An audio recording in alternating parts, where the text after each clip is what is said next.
사라진 설계자 약 110조 원의 자산을 움직이지 않은 채 보유 중인 것으로 추정되는 남자 사토시 나카모토, 그는 누구일까요? 여러분, 지금 주머니에 있는 10,000원짜리 한 장 꺼내보세요. 그거 진짜 가치가 영원한 돈일까요? 사실 그건 국가 신뢰에 기반한 법정 화폐인 거죠. 만약 국가 시스템에 아주 심각한 문제가 생기면 그 가치가 흔들릴 수 있는 일종의 약속인 거잖아요. 그런데 말입니다. 전 세계에서 가장 주목받는 자산 중 하나를 만들고도 단 1원도 이동시키지 않은 채 조용히 사라진 미친 설계자가 있다면 믿으시겠어요? 현재 가치로 약 110조 원에서 120조 원에 달하는 막대한 가치의 비트코인을 손에 쥐고도 난 이제 다른 거 하러 감이라며 쿨하게 접속을 끊어버린 남자.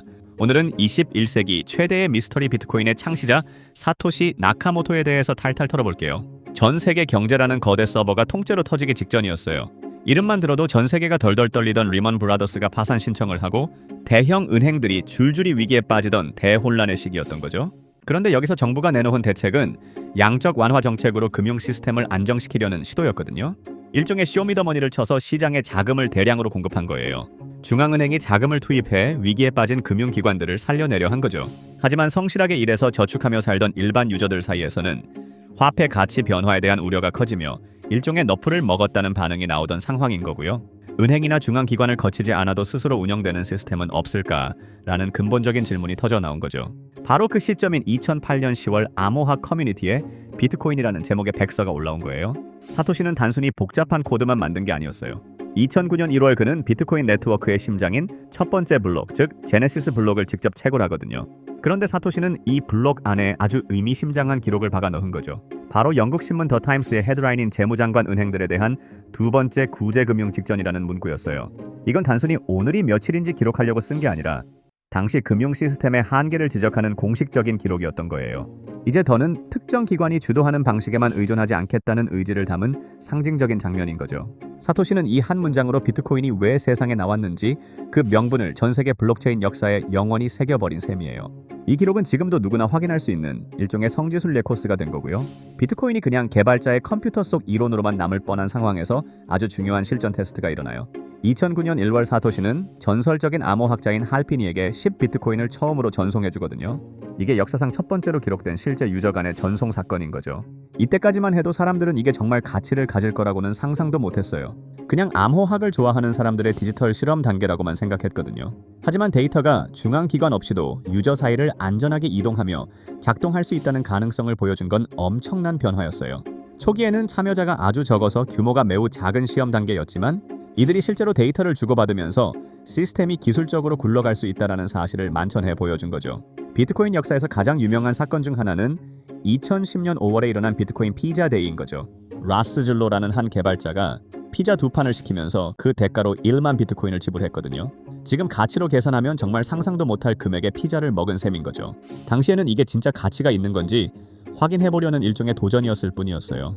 하지만 이 사건은 비트코인이 디지털 세상을 뚫고 나와 현실 세계의 실물과 처음으로 교환된 상징적인 첫 실물 거래로 평가받고 있는 거죠. 아무런 가격표가 없던 숫자 뭉치에 드디어 현실적인 가치가 부여되기 시작한 결정적인 순간이었어요. 이 거래 이후로 비트코인은 일부 상점에서 결제 수단으로 사용되기도 하면서 조금씩 세상 밖으로 이름을 알리게 된 거고요. 비트코인이 처음부터 완벽한 보안을 자랑했을까요? 아니요, 초기에는 기술적으로 해결해야 할 과제가 많은 상태였거든요. 가장 충격적인 사건은 2010년 8월에 터진 거죠. 코드의 취약점을 이용해 엄청난 양의 비트코인이 허공에서 생성되는 버그 사건이 발생한 거예요. 비트코인 세계의 철칙이 한순간에 무너질 수 있는 대위기였던 거죠. 하지만 여기서 사토시와 초기 커뮤니티 개발자들의 빠른 대응이 빛을 발하는 거죠. 문제를 인지하자마자 빠르게 기술적 패치를 배포해서 해당 오류를 바로잡고 상황을 정리해버린 거예요. 말로만 설명하는 게 아니라 압도적인 기술적 대응으로 문제를 해결하는 모습을 보여준 거죠. 이건 비트코인 시스템이 예기치 못한 공격이나 오류에도 커뮤니티와 함께 스스로를 수정하며 생존할 수 있다는 강력한 신뢰를 심어준 장면이었어요. 비트코인이 점점 덩치를 키우며 전 세계가 주목하는 중요한 디지털 자산으로 성장하려던 2011년 4월이었어요. 사토시는 갑자기 동료 개발자들에게 나는 이제 다른 일을 하러 떠났다 라는 짧은 메일을 남기고 사라져요. 이게 사토시가 남긴 마지막 공식 발언이었어요. 그는 자신의 실체를 단 한 번도 드러내지 않았고 그가 초기에 채굴한 것으로 추정되는 약 100만 개 이상의 비트코인도 단 한 개도 이동시키지 않은 채 잠적한 거죠. 왜 그랬을까요? 사실 이에 대해서는 비트코인의 탈중앙화를 위해 설계자가 일부러 사라졌다는 해석도 나오고 있어요. 창조주가 남아있으면 결국 그 사람의 말 한마디에 시스템이 휘둘릴 수밖에 없으니까요. 스스로 무대 뒤로 숨어버림으로써 비트코인이 진정한 모두의 시스템이 되도록 길을 열어준 게 아니냐는 의견이 많은 거죠. 사토시가 우리 곁을 떠난 지 15년이 넘었지만 2026년 현재까지도 전 세계는 그의 정체를 궁금해하고 있어요. 최근 2026년 4월에는 뉴욕타임스의 존 캐리루 기자가 애덤 백을 사토시 후보로 지목하며 분석 보고서를 발표해 큰 화제가 되었죠.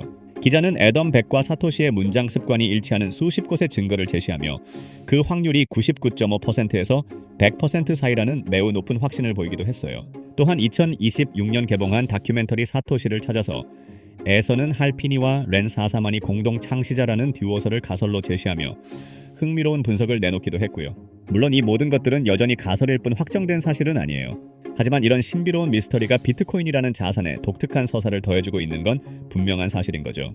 2026년 지금 이 순간에도 사토시가 보유한 것으로 추정되는 약 100만 개 이상의 비트코인은 여전히 단 한 번의 움직임도 없이 블록체인 속에 잠겨 있어요. 시장 가격 기준으로 약 11조 원에서 12조 원 사이로 평가받는 엄청난 자산이지만 개인 키가 없어 접근이 불가능하거나 혹은 의도적으로 건드리지 않는 상태인 거죠. 사토시는 이 막대한 부를 이용해 화려한 삶을 사는 대신 시스템에 흔들리지 않는 뿌리로 남겨두는 길을 선택한 것처럼 보여요.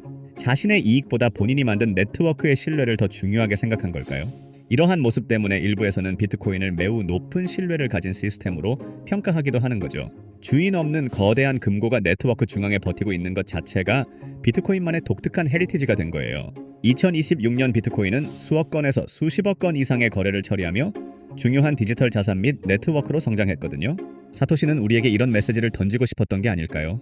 특정 대상에 대한 신뢰를 최소화하고도 돌아갈 수 있는 시스템을 믿으라는 거죠. 결국 신뢰라는 건 누군가의 화려한 약속이 아니라 끝까지 규칙을 지키는 정직한 코드에서 나온다는 사실인 거고요. 사토시 나카모토라는 이름이 2026년 지금도 우리에게 강력한 브랜드로 남은 이유인 거죠. 신뢰를 말로만 떠들지 말고 실제로 작동하는 시스템으로 증명하라는 그의 철학이 지금도 세상을 조금씩 바꾸고 있는 거예요. 사토시는 비트코인을 만든 게 아니라 인간의 개입을 최소화한 신뢰 구조를 설계한 거예요. 사토시 나카모토의 정체가 언젠가 밝혀지길 원하시나요? 아니면 영원한 미스터리로 남길 원하시나요? 여러분의 생각을 댓글로 남겨주세요. 지금까지 지픽이었습니다.